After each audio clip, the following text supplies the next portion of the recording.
Hello बच्चों, कैसे हैं आप सब। आई होप आप लोग बहुत अच्छे होंगे। आप लोग रेगुलर वीडियोस देख रहे होंगे। सो आज हम कर रहे हैं चैप्टर नंबर 4 के एनसीईआरटी क्वेश्चंस। उससे पहले एग्जाम्स आने वाले हैं, इसलिए प्लीज प्रिपेयर करते रहो। प्रिपेयर करते रहोगे मार्क्स अच्छे आएंगे। एंड जैसे बता रहे हैं, विद कंसंट्रेशन जो पढ़ना बेटा, विद कंसंट्रेशन पढ़ना।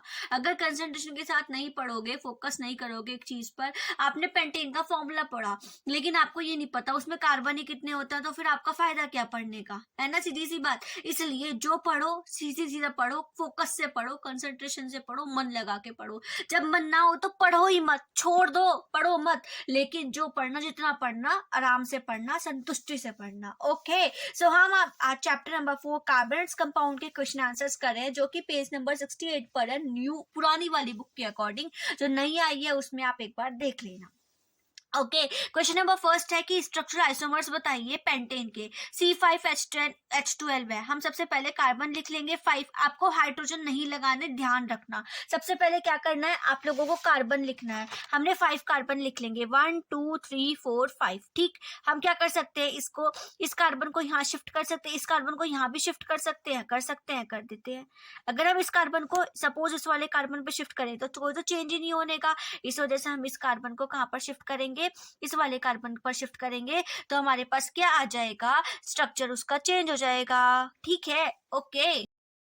इसका नाम भी चेंज हो जाएगा अगर हमने कार्बन चेंज कर दिया तो। ओके। हम क्या कर सकते हैं, और क्या हम इस कार्बन को इसके ऊपर भी लगा सकते हैं, तो लगा कर देखते हैं। देखो, एक तो नीचे था ही और एक ऊपर आ गया, स्ट्रक्चर चेंज हो गए। उसके बाद अब हाइड्रोजन अपने आप अरेंज कर दो। जब हाइड्रोजन अरेंज करोगे वो अपने आप 12 हो जाएंगी। देखो 1 2 3 4 होगी पूरी, 1 2 3 4। इस कार्बन की पूरी, नेक्स्ट कार्बन की 1 2 3 4, इस कार्बन की 1 2 3 4, इस नेक्स्ट इस कार्बन की 1 2 3 4। हो गया ना, पूरा काम कंप्लीट हो गया। सो बन गया पेंटेन। और हाइड्रोजन काउंट करोगे 1 2 3 4 5 6 7 8 9 10 11 12। इसका इस वाले कंपाउंड की पूरी करें, 1 2 3 4 1 2 3 4 1 2 3 4 1 2 3 4 1 2 3 4। अब हाइड्रोजन काउंट कर लो, 1 2 3 4 5 6 7 8 9 10 11 12। हो गई पूरी। सेम इसका अपने आप करना। ये बन गए हमारे पेंटेन के 3 आइसोमर्स।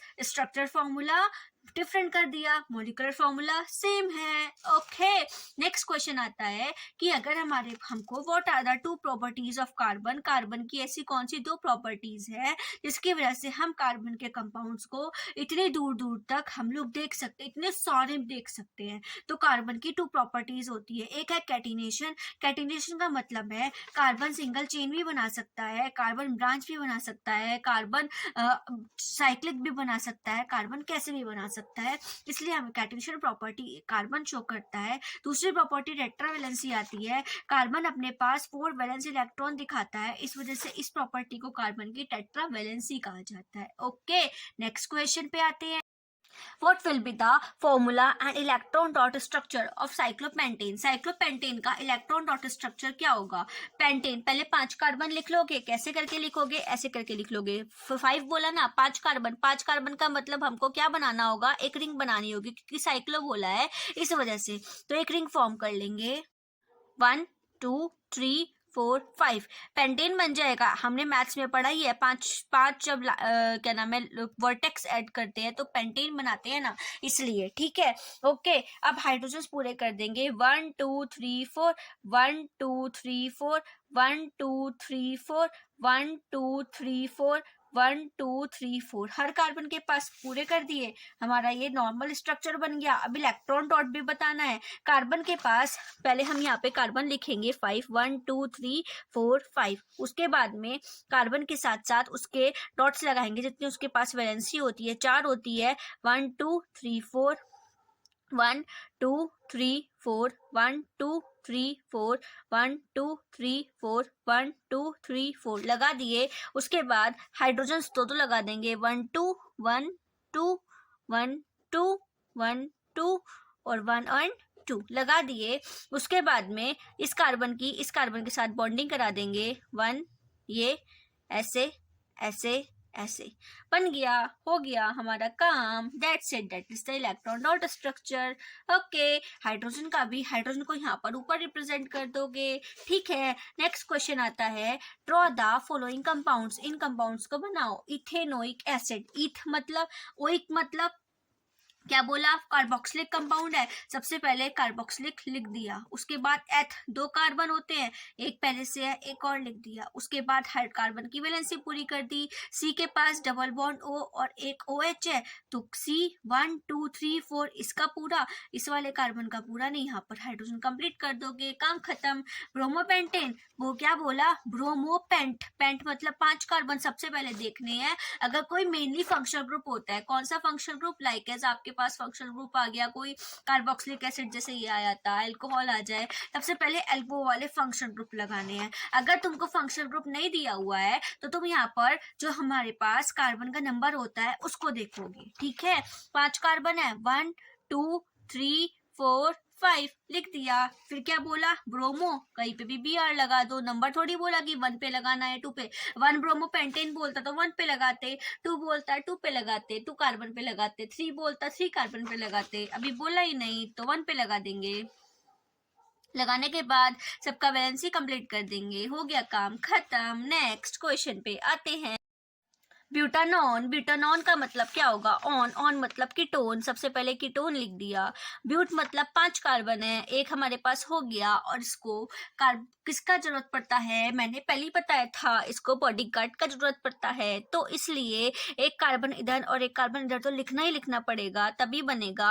अभी 4 कार्बन है, हमने 3 कंप्लीट करी है, या तो एक इधर लगाओ या एक इधर लगाओ, वो तुम्हारी मर्जी है, हम इधर लगा देते हैं। CH3 कार्बन की वैलेंसी पूरी कर देंगे सारे कार्बन की, बन गया ब्यूटानोन। ओके, हेक्सेनल, नल मतलब, अल मतलब एल्डिहाइड है, एल्डिहाइड लिख दिया। बोला हेक्स है, हेक्स मतलब 6 कार्बन, एक कार्बन है, 6 कार्बन लगा दो, 1 2 3 4 5 और 6, हो गया काम। 1 2 3 4 5 6 काम हो गया, कार्बन का वैलेंसी कंप्लीट कर दो, बन गया फॉर्मूला। That's it. नेक्स्ट आता है, how would you name the following compounds, आप इनका नाम कैसे रख सकते हैं। देखो ध्यान से, सबसे पहले क्या देखना है, फंक्शनल ग्रुप कौन सा है, Br है, लिख दिया। फंक्शनल ग्रुप एक है, ब्रोमीन, ब्रोमो बोलते हैं। 1 पे है तो 1 ब्रोमो, 2 कार्बन है तो एथ बोलते हैं, सारे सिंगल बॉन्ड है, एल्केन, इन बोलते हैं, क्या हो जाएगा, ब्रोमो इथेन, आंसर। नेक्स्ट बोला CHO, कौन सा फंक्शनल ग्रुप है, एल्डिहाइड फंक्शनल ग्रुप है, एक ही हाइड्रोजन है, कार्बन देखना है हमको, हाइड्रोजन से कोई मतलब नहीं, एक ही कार्बन है, एक कार्बन को मेथ और एल्डिहाइड को क्या बोला जाता है, अल, सारे सिंगल बॉन्ड है, क्या बन जाएगा, मिथेनॉल, और इसका कॉमन नेम क्या होता है, फॉर्मल्डिहाइड। नेक्स्ट क्वेश्चन देखो, ट्रिपल बॉन्ड आ गया, सारे कार्बन, यहाँ पे कोई फंक्शनल ग्रुप है नहीं है, तो क्या देखेंगे कितने कार्बन है, सबसे पहले अगर देखते हैं फंक्शनल ग्रुप कोई है तो ठीक, नहीं है तो कार्बन नंबर 1 2 3 4 5 6 कार्बन को हेक्स बोलते हैं। एक ट्रिपल बॉन्ड इन आ जाए, आइन आ जाएगा, ट्रिपल बॉन्ड है तो आइन बोलते हैं, हेक्स आइन नाम हो जाएगा। नेक्स्ट बोला, आप कैसे, how, why is the conversion of ethanol to ethanoic acid is the oxidation reaction. ये जो कन्वर्जन है ये ऑक्सीडेशन रिएक्शन क्यों है, बिकॉज इथेनॉल से इथेनोइक एसिड डालते हुए हमें एल्कलाइन KMnO4 का यूज करते हैं। KMnO4 एक ऑक्सीडाइजिंग एजेंट है, इसलिए इस रिएक्शन को ऑक्सीडेशन रिएक्शन कहा जाता है, क्योंकि इसमें ऑक्सीजन ऐड की जाती है, ये एक ऑक्सीजन से 2 ऑक्सीजन में कन्वर्ट हो गया, इसलिए। नेक्स्ट क्वेश्चन पे आते हैं, देखो बहुत इजी क्वेश्चन है, कुछ हार्ड नहीं है, आप वैसे ही परेशान होते। नेक्स्ट क्वेश्चन में बोलता है कि हमारे पास एक मिक्सचर है ऑक्सीजन और इथाइन का, जब उसको जलाया जाता है वेल्डिंग करने के लिए, हम उसका मेनली उसी का यूज करते हैं वेल्डिंग करने के लिए, लेकिन हम जो इथाइन और ऑक्सीजन, ऑक्सीजन तो एयर से ही मिलेगी, तो हम इथाइन को डायरेक्ट एयर से क्यों नहीं जला सकते, जब हम इसकी एयर के साथ रिएक्शन कराते हैं तो वहां पे शूटिंग फ्लेम निकलती है। शूटिंग फ्लेम तब निकलती है, बहुत ही डार्क डेजलिंग फ्लेम से निकलती है, तब निकलती है जब इनकम्प्लीट ऑक्सीडेशन होता है, लेकिन जब हम ऑक्सीजन के साथ रिएक्शन कराते हैं तो नॉन छोटी ब्लू कलर की फ्लेम्स निकलती है, जहाँ पे कंप्लीट ऑक्सीडेशन होता है। कंप्लीट ऑक्सीडेशन जब होता है तो वहां पे हम लोग समझते हैं कि वेल्डिंग अच्छी सी हुई, और अगर हमारे पास इनकम्प्लीट ऑक्सीडेशन होता है, शूटी फ्लेम्स निकलती है, येलो कलर की फ्लेम्स निकलती है, इट मीन्स वहां पर जो ऑक्सीडेशन होती है वो गलत तरीके से होती है, इसलिए हम ऑक्सी ऑक्सीजन का, और इथाइन को एसिटाइलाइन भी बोलते हैं। एसिटाइलिन फ्लेम यूज करते हैं वेल्डिंग के लिए। नेक्स्ट क्वेश्चन बोलता है एक्सपेरिमेंटली बताओ how would you distinguish between experimentally between एक अल्कोहल एंड कार्बोक्सिलिक एसिड। आप कार्बोक्सिलिक एसिड और एक अल्कोहल में कैसे डिफरेंस कर सकते हो। जब कार्बोक्सिलिक एसिड COOH किसी भी मेटल कार्बोनेट या मेटल हाइड्रोजन कार्बोनेट के साथ रिएक्शन करता है तो सॉल्ट और वाटर देता है, साथ में कार्बन डाइऑक्साइड निकालता है, बट अल्कोहल करता ही नहीं। हो गया डिस्टिंग्विश एक्सपेरिमेंटली, बात खत्म। ओके, समझ में आई। Next question, what is oxidising agent. Oxidising agent क्या होता है। ऑक्सीडाइजिंग एजेंट वो चीज होती है, अगर आपके पास कोई भी चीज इलेक्ट्रॉन्स को गेन कर रही है तो वो रिड्यूस होगी तो वो उतना ही अच्छा ऑक्सीडाइजिंग एजेंट होगा। लेकिन अगर कोई चीज लॉस करेगी तो वो ऑक्सीडाइज होगी, और ऑक्सीडाइज होगी तो वो अच्छा रिड्यूसिंग एजेंट होगा। इनका उल्टा हो जाता है। R for reduction, I for is, G for gain of electron. ये चीज याद रखोगे, रिग और ऑयल, उससे ऑक्सीडाइजिंग एजेंट और रिड्यूसिंग एजेंट दोनों क्लियर हो जाएंगे। ऑक्सीडाइजिंग पूछा था, रिड्यूसिंग एजेंट तुम्हें कॉम्प्लीमेंट्री मिल गया, जाओ तुम भी क्या याद रखोगे, एक के साथ दो फ्री मिल रहा है। नेक्स्ट क्वेश्चन आता है, would you able to check if water is hard by using a detergent. क्या आप चेक कर सकते हो पानी का यूज करके कि वो पानी हार्ड होता है तो वो हम डिटर्जेंट का यूज कर सकते हैं।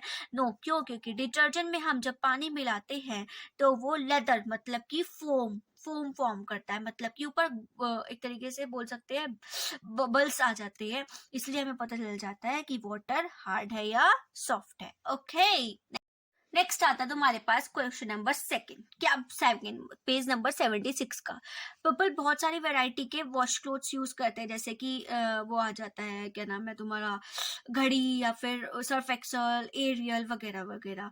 Usually adding the soap they beat the clothes. और हम लोग क्या करते हैं, हम स्टोन से या पत्थर से, कुछ लोग होते हैं कि जो स्टोन या पत्थर से उसको मार मार पीट पीट के उसको साफ करते हैं, कुछ ब्रश से उसको रगड़ते हैं तब वो साफ होता है, कुछ लोग उसमें मिक्सचर ऐड कर देते हैं वॉशिंग मशीन में तब वो साफ करते हैं। तो why is agitation is necessary to, मतलब ये जो पटकना है या ब्रश मारना है या फिर क्या नाम है वो उसे वॉशिंग मशीन में घुमाना है, ये जरूरी क्यों है, ऐसा क्यों है। इसको एजिएशन कहा जाता है। एजिएशन इसलिए जरूरी है ताकि उसमें अच्छे से बबल्स बन पाए। जितने ज्यादा बबल्स बनेंगे उतना ज्यादा उस कपड़े में से ऑयल या डर्ट निकल जाएगा, इमल्शन हो जाएगा पानी में इमल्शन हो जाएगा और हमारे कपड़े साफ हो जाएंगे। इसलिए next question number page number 77 से है, जो कि तुम्हारे टेक्स्ट एक्सरसाइज की है। ये अभी तक जो थे वो बैक एक्सरसाइज मतलब इन टेक्स्ट के या फिर आप कह सकते हो एग्जाम्पल के थे। अब आ जाएंगे तुम्हारे कौन से वाले क्वेश्चन, जो लास्ट में एक्सरसाइज के क्वेश्चंस होते हैं ना, वो वाले जो हम पढ़ेंगे कल को। ओके, बाय बाय, शब्बा खैर, पढ़ते रहो, मस्त रहो, बाय बाय गाइस।